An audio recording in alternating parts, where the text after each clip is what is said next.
ஸ்ரீமன்னாராயணா ஹரிநாராயணா ஸ்ரீமன்னாராயணா நாராயணா ஸ்ரீமன்னாராயணா நாராயண பட்டதிரி உருகும் பரமனா நலம் தரும் நாராயணீயம் அருள் வழங்குமே தினம் நம்மை காக்குமே. மம குணகணலீலா கர்ணனைகி கீர்த்தனாத்யைகி மயி சுசரிதோக பிரக்ய சித்தானுவృத்திகி பவதி பரமபக்திகி ஸ்யாகி மிருத்யோர் விஜேத்ரீகி கபிலதனுரிதித்வம் தேவகோத்யைர்ஞகாதீகி. நாராயணியத்தினுடைய 15வது தசகத்திலே தேவகூத்தியான தன்னுடைய தாயாருக்கு குருவாகவும் மகனாகவும் தான் உயர்ந்த இடத்துல உட்கார்ந்து கலியுகம் முடியும் வரும் நாம் எல்லாம் ஜீவிக்க வேண்டிய தத்துவங்களை எல்லாம் உபதேசம் பண்ணக்கூடியவர்கள். என்னுடைய பாகவதோத்தமர்கள் எல்லாம் புண்ணியத்தை அடையணும்னு சொன்னால் என்னுடைய திருநாமங்களை சொல்லணும். பின்னாடி அதற்கு பல பேர் ஆழ்வார்களாகவும் நாயன்மார்களாகவும் சாதுக்களாகவும் உபதேசிக்கக்கூடிய விவேகிகளாகவும் கலியுகம் முடிகிற வரைக்கும் இருப்பான்னு உபதேசம் பண்ணிட்டு இருக்கக்கூடிய அந்த வைபவங்களை கேட்டு தேவகூதிக்கு பரம சந்தோஷமா. அப்ப கலியுகம் முடிகிற வரைக்கும் பலவிதமான அவதார புருஷர்கள் தோன்றுவார்கள், என்னை விட அதிகமான உபதேசத்தை அவ புரியும்படியாக பண்ணுவான்னு நீ சொல்றது எனக்கு மகிழ்ச்சியா இருக்கு.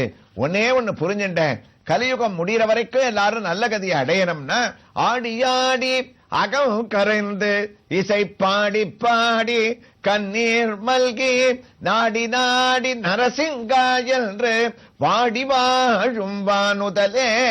இதையத்தான் ஆழ்வாரும் சொன்னார். நம்மளால முடிஞ்ச வரைக்கும் பகவத் தியானத்தை பண்ணிட்டு ஆடி அவனிடத்துல மனசை செலுத்தி அகம் கரைந்து இசை பாடி நாம சங்கீர்த்தனங்களை எல்லாம் பண்ணார்.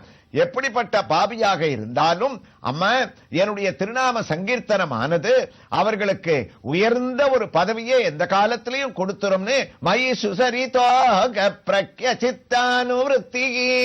இந்த தசகத்துல ஒன்னே ஒண்ணு நம்ம மனசுல கொள்ளணும். ஸ்லோகத்தோட அமைப்பு பார்த்தோம்னா சின்ன அமைப்பு தான். பல முன்னாடி இருந்த தசகங்கள்லாம் கரடுமுரடான ஸ்லோகங்களா இருக்கும். பின்னாடி வர 24, 25 நரசிம்மாவதாரங்கள் எல்லாம் ரொம்ப கடினமான சமஸ்கிருத பதத்தில் இருக்கும். ஆனா இந்த ஸ்லோகத்தினுடைய மீட்டர்னு சொல்லக்கூடிய அமைப்பு ரொம்ப சின்ன சின்ன சின்ன பதங்கள். ஸ்லோகத்தோட அளவும் சின்னதுதான். அதுல கடைசி வரி எல்லா ஸ்லோகத்திலையும் இந்த தசகத்துல கபில தனுரிதித்வம் தேவகூத்யைர் ஞகாதிகி, இவ்வாறு கபிலனான தாங்கள் குருவாயிரப்பா தேவகூதியிடத்திலே சொன்னீராமே, எல்லாத்திலையும் கடைசி வரி இதுதான். அப்ப மற்ற ஸ்லோகங்கள்லாம் 3 வரி தான் இவர் பண்ற உபதேசம். ஆனா அந்த 3 வரியிலேயும் ஒவ்வொரு பதத்துக்கும் அவர் பொதிந்து காட்டி இருக்கக்கூடிய அர்த்தங்கள், பாகவதத்திலையும் அதுல சொல்லி இருக்கக்கூடிய ஸ்லோகங்கள், வேதாந்தத்தினுடைய தத்துவங்கள் எல்லாம் ஸ்லோகம் சின்னதா இருந்தா கூட ஒரு ஸ்லோகத்தை தாண்டறதுக்கே நமக்கு கருத்து ஆழம் பொதிந்த சிந்தனைகளை எக்காலத்துக்கும் பொருந்துமாக இவர் உபதேசம் பண்ணி இருக்கிறதுனால நாம விரிவாக அனுபவிக்க வேண்டிய ஒரு சூழ்நிலை. ஸ்லோகத்தோட அர்த்தத்தை சொல்லிட்டு போனோம்னா ஒரே நாள்ல ஒரு தசகத்தை முடிச்சுடலாம், சுருக்கமா தான் இருக்கும். ஆழ்ந்து கவனிச்சோன்னா அதுல பல மகான்களுடைய மேற்கோள்கள் சேர்ந்து இந்த நாராயணியம் அமைவதுதான் இந்த தசகத்துக்கு வழக்கம் போல ஒரு அழகு. அதனால தான் மம குண கணலீலா மயி சுசரிதோக பிரக்ய சித்தானுவృத்திகி. பலவிதமான மகான்கள் உபதேசம் பண்ணக்கூடிய என்னுடைய திருநாமங்களை பரமபக்தியோடு சொல்றதுனால என்ன ஆச்சுன்னா பரமபக்திகி. பரமபக்தின்னு இந்த கபில வாசுதேவன் சொல்லக்கூடிய பக்திக்கு என்ன பேருனா, பக்தியில பலவிதமான பரிணாமங்கள் உண்டு. மாத்ருபக்தி, பித்ருபக்தி. மாத்ருபக்தியை பத்திலாம் இதே தசகத்துல 7வது ஸ்லோகத்துல விரிவா சொல்ல போறார். பித்ருபக்தி, ஆச்சாரிய பக்தியை பத்தி முதல் ஸ்லோகத்திலேயே சொன்னார். ஆச்சாரியனா அண்டினாத்தான், குருவனுடைய கடாட்சம் இருந்தாத்தான் முன்னேற முடியும்னு. இந்த ஸ்லோகத்துல இவர் புதிய பரிணாமத்தோட ஒரு பக்தியை சொல்றாராம். அந்த பக்திக்கு என்ன பேருனா பரமபக்தி. என்ன பரமபக்தின்றது என்னன்னா உயர்ந்த நிலைன்றது மாத்திரம் இல்ல, பிரேம பக்திக்குத்தான் பரமபக்தின்னு பேராம். அப்ப அந்த பரமபக்தி ஆகிய பிரேம பக்தி என்னன்னா தேவகூதி.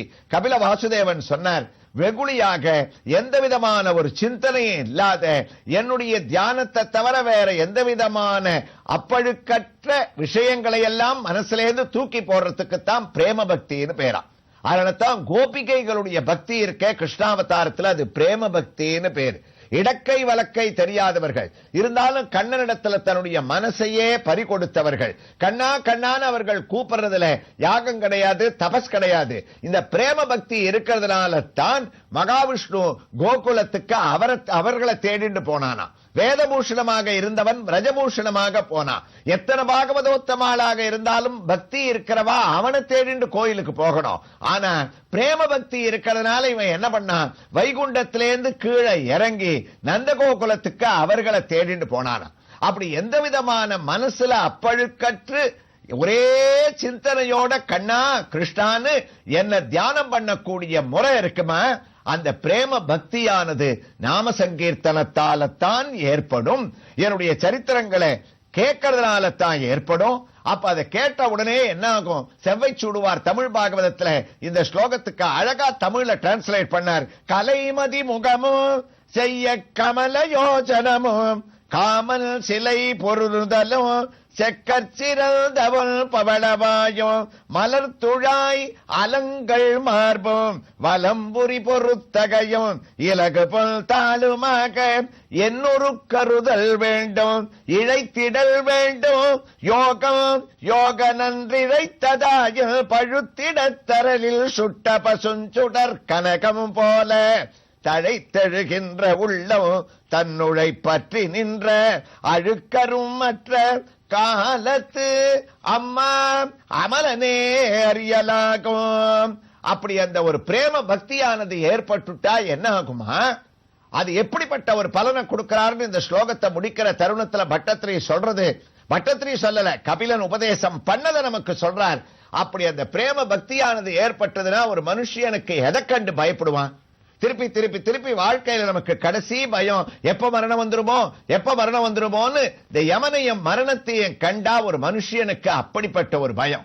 பிராணிகள் கூட பயப்படாது, மனிதனுக்கு அதிகமான பயம் இருக்கும். அம்மா இப்படி ஒரு தர்ம சிந்தனையில ஏற்பட்டு என்னிடத்துல பிரேம பக்தியை அடையிறதுனால பவதி பரம பக்திகி ஷாகி மிருத்யோர் விஜயத்ரீகி கபிலதனுரிதித்வம் தேவகோத்யைர் ஞகாதீகி ஷாகி மிருத்யோர் விஜயத்ரி. அப்படின்னா என்ன அர்த்தம்? மிருத்யுன்னா யமன்.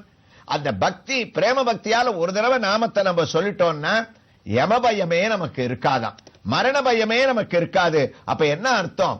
தீர்க்காயுளானது நாம சங்கீர்த்தனத்தினால வளர்றதுமா, அது பரம சுலபமான மார்க்கம். அப்படிப்பட்ட ஒரு மார்க்கத்தை ஏன் சம்சார சாகரத்தை பயத்தை போக்கக்கூடிய இந்த கதைகளை கேட்க கூடாது?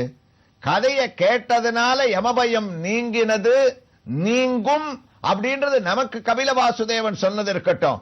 ராமாயணத்துல சுந்தரகாண்டத்துல சீதைக்கே அந்த பலன் கிடைச்சதா. ராவணனுடைய தொந்தரவு தாங்க முடியாம தலையினுடைய கேசத்தை 2 பாகமா பிரிச்சு ஒன்ன கழுத்துல கட்டி இன்னொன்ன மரத்துல கட்டி உயிரை விடணும்னு தீர்மானம் பண்ற சமயத்துல மேல உட்கார்ந்து இந்த ஆஞ்சநேய சுவாமி சுந்தரகாண்டத்துல ராமாயணத்தை சொன்னார். ராமாயணத்தை சீதை கேட்டா.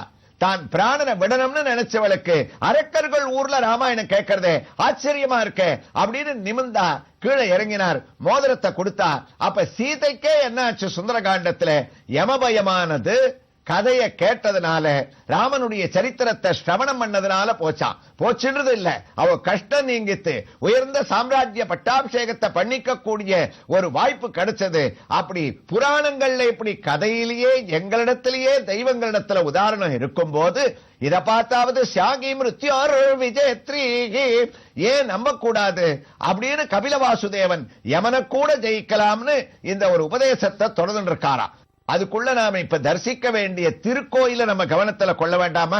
உங்களுக்கு ஞாபகத்துல இருக்கும் அஷ்டபுஜ பால மதன வேணுகோபால சுவாமி திருக்கோயில் சேலத்துக்கு அருகில் உள்ள வாழிப்பாடியிலிருந்து சுமார் 6 கிலோமீட்டர் தூரத்தில் அமைந்திருக்கக்கூடிய அந்த கோயிலுக்குள்ளே நாம் இதோ நுழைந்து விட்டோம். ஆகா, அழகான ஒரு பலிபீடத்தை நாம் கடக்கின்றோம். பலிபீடத்தை கடந்தால் உயர்ந்த கொடிக்கம்பம், அங்கும் நாம் நமஸ்கரித்து மானசீகமாக அனுகிரகத்தை பெறுகின்றோம். இதோ பெரிய திருவடியான கருடாழ்வார் இங்கு நின்ற திருக்கோலத்திலே தனி சன்னதியாக கையை கூப்பிக் கொண்டு நமக்கு காட்சியளிக்கின்றார். இந்த கோயிலுடைய தலவரலாறு கூறுகின்றது, இவர் கருடன் மட்டுமல்லவாம். ஸ்ரீராமாயணத்தில் இப்போதுதானே ராமாயணத்தினுடைய உதாரணத்தை சொன்னோம். அந்த ஸ்ரீராமாயணத்திலே சீதையை ராவணனிடத்திலிருந்து காப்பாற்றுவதற்காக முயற்சித்த ஜடாயுவாகவும் இவர் கருதப்படுகின்றாராம். ஏனெனில் சீதைக்காக ஜடாயு ராமாயணத்தில் ராவணனிடம் போராடிய போது ராவணனால் அவருடைய ரெக்கைகள் அறுக்கப்பட்டன, ஜடாயுனுடைய ரெக்கை வெட்டப்பட்டது. இதோ இங்கு நாம் தரிசித்துக் கொண்டிருக்கக்கூடிய கருடனுடைய ரெக்கைகளும் வெட்டப்பட்டு இருப்பதால் இவர் ராமாயண ஜடாயுவாகவும் இங்கு சேவித்து கொண்டாடப்படுகின்றார். இவர் பெருமாளை நோக்கி நேரே காட்சி தராமல் சற்றே நமக்காக வழியை விட்டு விலகி நிற்கக்கூடிய ஒரு திருக்காட்சியும் இந்த திருக்கோயிலிலே ஆச்சரியமாக உண்டு. அதே போன்று தீபஸ்தம்பமும் கருடனை விட்டு விலகி இருப்பதாக இங்கு இருப்பவர்கள் கூறுகிறார்கள். இந்த கருடனும் 12 நாகங்களை தான் ஆபரணமாக கொண்டு இங்கு தனி சன்னதியாக காட்சியளிக்கக்கூடிய அவருடைய திவ்ய தரிசனத்தோடு இதோ சக்கரத்தாழ்வாருடைய தனி சன்னதிக்கு நாம் வந்துவிட்டோம். அவருடைய திவ்ய தரிசனம் தனியான ஒரு விமானம், அதிலே இதோ சுதை வடிவத்திலே கஜலட்சுமி, சக்கரத்தாழ்வார், அஷ்டலட்சுமிகள், அயக்ரீவ மூர்த்திகள் நமக்கு காட்சியை அளிக்க மூலவரான சக்கரத்தாழ்வாருடைய திவ்ய தரிசனத்தையும் இதோ அடைகின்றோம். ஜுவாலா சக்கரம் என்று சொல்லக்கூடிய சக்கரத்தின் ஜுவாலைகளுக்கு நடுவிலே இதோ ஆகா முன்னும் பின்னுமாக தன்னுடைய திருவடிகளை வைத்துக் கொண்டு 16 திருக்கரங்களிலே அனைத்திலும் 16 ஆயுதங்கள் ஆபரணங்களை தான் தாங்கிக் கொண்டிருக்கக்கூடிய சக்கரத்தாழ்வார் கருணையான திருமுகத்தோடு நமக்கு திவ்ய தரிசனத்தை அடைகின்றார். நடுவிலே 2 திருக்கரங்களிலே ஏந்திய சூலங்களோடு அழகான கிரீடத்தோடும் ஜுவாலைகளோடும் அவர் காட்சி அளிக்க அவருக்கு பின்புறம் 4 திருக்கரங்களுடன் அமர்ந்த திருக்கரத்திலே யோக நரசிம்மர் அழகாக ஆதிசேஷன் தன்னை தாங்கிக் கொண்டிருக்க 4 திருக்கரங்களிலும் சக்கரத்தை தாங்கிக் கொண்டு சாந்தமான முகத்துடன் காட்சியளிக்கக்கூடிய யோக நரசிம்மரின் திவ்ய தரிசனத்தோடு இதோ நாராயணியத்திற்கு திரும்பிவிட்டோம். கபிலன் தொடர்கின்றார், அம்மா இது போன்ற தரிசனங்கள், இது போன்ற தியானங்கள், நாம சங்கீர்த்தனங்கள் இவை அனைத்துமே பரமபக்தி சாகி மிருத்யோர் விஜயத்ரி யமபய எல்லாத்தையும் பேசும் திருநாமம் 8 எழுத்தும் சொல்லி நின்று பின்னரும் பேசுவார் தமையுய்ய வாங்கி பிறப்பருக்கும் பிரானிடமும் வாசமாமலர் நாறுவார் பொழில் சூழ்தரும் உலகுக்கெல்லாம் தேசமாய் திகழும் மலை திருவேங்கடம் சென்றடையுமே. திருமங்கையாழ்வார் இதையே சொன்னார். கிருஷ்ணா, திருவேங்கடவா, ஸ்ரீனிவாசா, கோவிந்தா அப்படின்னு தியானம் பண்ணாலே யமபயம் எல்லாம் நம்மளை விட்டு ஓடுமா. அதனாலதான் சுவாமி தேசிகன் அடிக்கடி நாராயண பட்டத்திலையும் தேசிகனையும் நம்ம இந்த தசகத்துல ஒப்பிட்டு இருக்கோம். இவர் யமபயம் போகும்னு கபிலவாசுதேவன் உபதேசம் பண்றார். எதனால போகும்? என்னுடைய திருநாமத்தை சொல்றதுனால போகும். அதே போல அபீதி ஸ்தவம்னு ஒரு ஸ்தவம் எழுதினார். பீதி, பீதினா பயம், அபீதினா பயத்தை போக்க வல்லது. பகவானுடைய திருநாமம் பயத்தை போக்க வல்லதுன்னு அந்த சொன்ன தேசிகர் ஒரே ஸ்லோகம் சொன்னார். ரமா தைதரங்க போரமன கிருஷ்ண விஷ்ணோகரே திரிவிக்ரம ஜனார்தன திரியுகநாத நாராயண நதஸ்ய யமவஸ்யதா நரகபாத பீதி குதக. யார் ராய கிருஷ்ணா, கோவிந்தா, ரங்கநாதா அப்படின்னு உன்னுடைய திருநாமங்களை சொல்றாளோ அவளுக்கு நதஸ்ய யமவஸ்யதா நரகபாத பீதி குதக. யமபயம் கிடையாது, மரணபயம் கிடையாது, கடைசி காலத்துல அவஸ்தை கிடையாது, நரகம் என்பது கிடையாது. தேசிகன் சொன்னதையே இவரே இதே ஸ்லோகத்துல கபிலவாசுதேவனுடைய உபதேசமாக சாகி மிருத்யோர் விஜயத்ரின்னு தொடர்கிறார். எவ்வாறு தொடர்கிறார் என்ற ஒரு வைபவங்களை எல்லாம் இந்த திருக்கோயிலிலே எழுந்தருளி இருக்கக்கூடிய மற்றொரு திவ்ய சன்னதியின் தரிசனத்தோடு நாராயணியத்தில் தொடர்ந்து கேட்கலாம். ஸ்ரீ கிருஷ்ணாய துப்யம் நமக.